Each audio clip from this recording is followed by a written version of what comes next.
Sige, tara, kumain tayo. Ako magbabayad, ha? Naku, di ko ata nadala pitaka ko. Ang buong alam ko, andito yun. Okay, sige. Ako na muna ang bahala. Sa susunod ka na lang. Sir, ikakasal po ang matalik kong kaibigan. 3 linggo mula ngayon.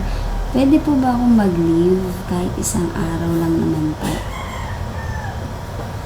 Ang petsa pa naman yan ay mahalaga sa atin. Kaya hindi tayo pwedeng mawala sa trabaho sa araw na yan. Sa kasal mo na lang ikaw mag-leave kahit isang linggo pa. May party sa bahay bukas, ha? Sana makapunta ka. Okay, sige, sisikapin ko. Naku, pasensya ka na, ha? Hindi ako nakarating kahapon. Ang dami ko kasing ginagawa, nawala sa isip ko. Ganun ba? Sayang wala ka.